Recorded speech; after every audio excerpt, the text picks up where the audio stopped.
For 10 years, Tony Blair was Britain's Prime Minister, leading Labour to 3 consecutive majority governments.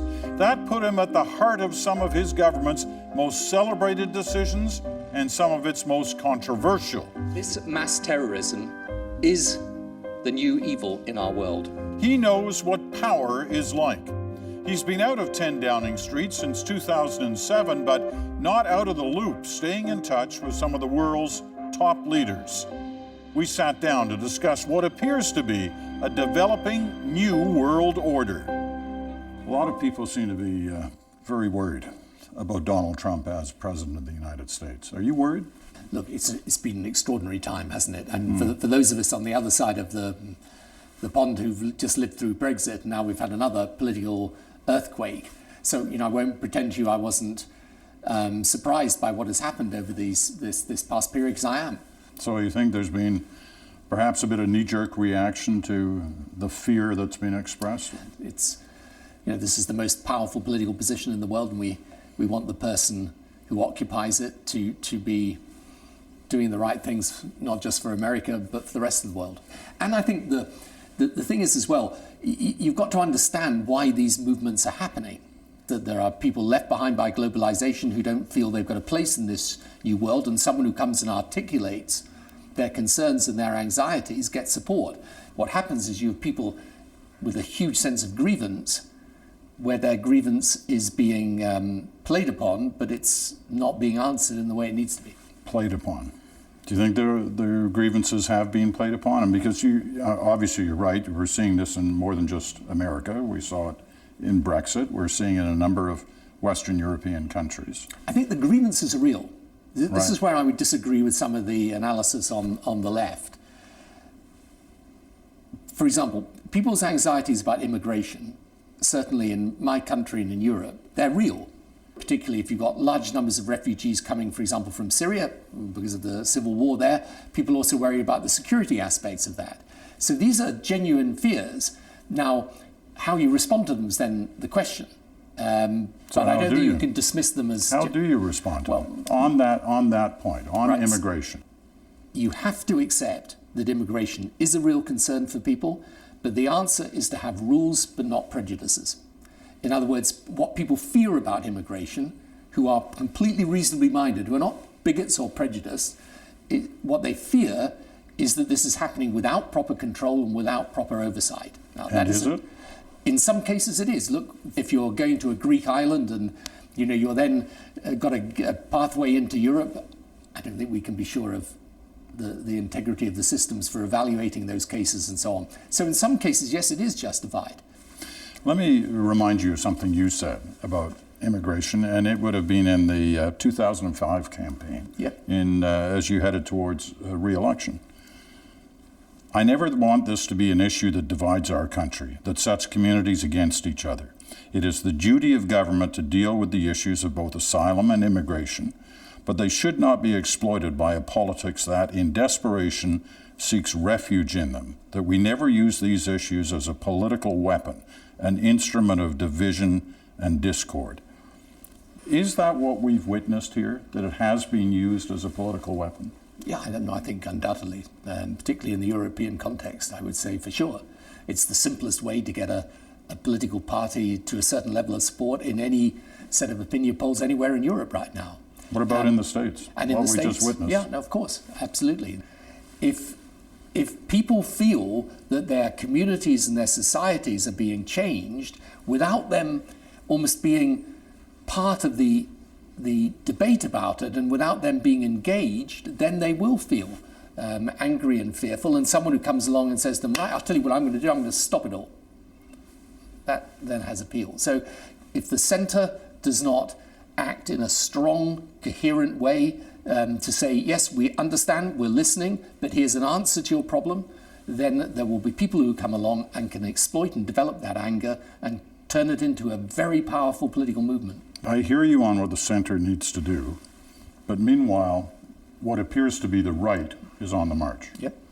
And people are trying to gauge what happened in some of these countries, and certainly what happened last week. Was it populism? Was it nationalism? Was it fascism? I mean, where do you go? No, fascism, I think it's very important we don't get ahead of ourselves here. Populism for sure. There are obviously whole societies or parts of society that feel left behind by globalization, right? The right way to protect people against the dangers of globalization, the displacement effects of it, is education, it's infrastructure. It's building the social capital in order to make sure that people can handle this era of change. It's not trying to tell somebody, in a seaside town of the UK that the way of protecting themselves against globalization is to throw some immigrant guy out of a job in London. I mean, this is not going to protect us. One of the leaders, the self-proclaimed leader of the Brexit movement, Mr. Farage, claims that we have seen the end of Blairism, we've seen the end of Bushism, and we've seen the end now of Clintonism. And he claims some credit for that. Have we seen the end of those three? I don't know whether you've seen the end of the three individuals, but the philosophy, no, of course not. These guys are like Nigel Farage. Their view of Britain is Britain outside Europe, shutting the door to immigrants. It's a sort of quasi-nationalistic policy, even around the economy. It won't work, and it's totally contrary to the values and spirit that a country like Britain needs for the 21st century. 21st century belongs to the open-minded. Right? Why is Canada a great country? It's because as a country, the spirit of the country is one of openness to the world. But those tensions are playing out in Canada right now as well. Yeah, and they will do. But they haven't disrupted the country in the same way, and I hope they don't.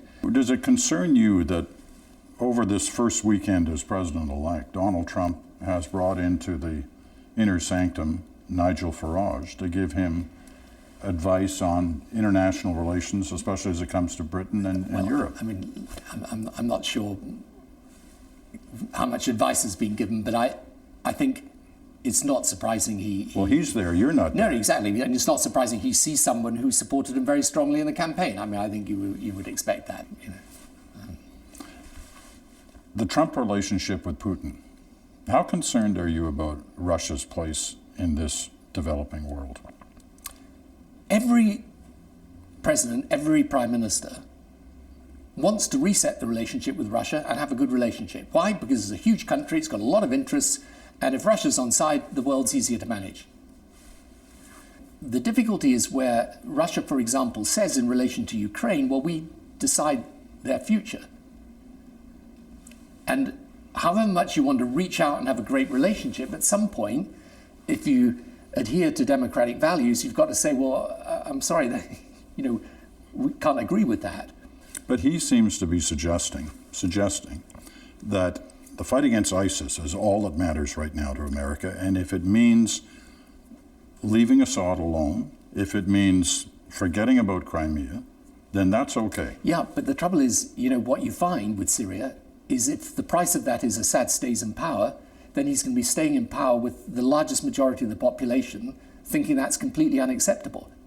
It's not going to work. Likewise, with Crimea, okay, I mean, I think the world's come to terms with Crimea. It's come to terms with Crimea? I think probably it has. I think that's the reality. Okay, but... So stop fighting that issue? Well, the world has stopped fighting that issue, by the way. But the point I'm making to you is whether it's fighting ISIS or making sure that you keep the world stable, you're making sure you don't have nuclear proliferation. The Russia relationship's fantastically important. All I'm saying is many of us have tried to put that in the right frame and have found you come to a point where the choices you're being asked to make are very hard. Trump says that, or said during the campaign, that Clinton and Obama created ISIS.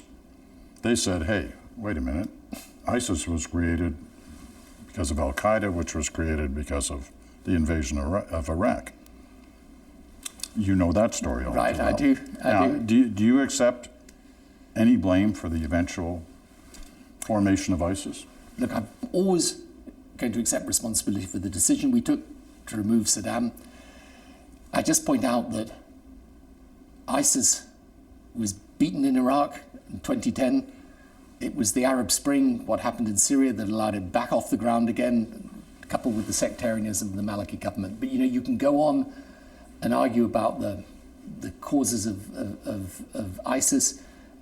If you get rid of ISIS, you're still going to have a score of other terrorist groups you're going to have to deal with. If you get rid of those, you've still got the basic fundamental problem, which is that out of the Middle East has come an ideology based on a perversion of religion, this Islamist philosophy. And yes, you can defeat groups like ISIS, but you won't defeat the problem. You're in a unique position. You've been in the room. You've had to make tough decisions, sending a country to war, making difficult decisions about economics. When you look at the new president of the United States, do you see someone who has had no political experience, no military experience? Does it worry you that he now will be making those kind of decisions from the pulpit of the most powerful leader in the world? The experience issue doesn't worry me because he's had plenty of experience of real life and taking decisions and running things. But he does have a record. He has said things. Yeah, no, I'm not, but we're here. This is where we are today. Okay, so let's wait and see. My concern is more with politics and what the whole thing says about the political situation that we've got. And if you don't get that centre vibrant and strong and radical so that it's creating the change that people really want to see, okay, if it's not in that position, you'll find these insurgent movements just throwing out the established order. And, I think we are only at the beginning of this populist surge. We're not anywhere near through it or at the end of it. That's quite something to say. Well, I think that's probably true. And my only fear about it is that sometimes you've got to live through something to realize what's wrong with it. Tony Blair had a lot more to say. You can see our full conversation when it airs this weekend on One on One.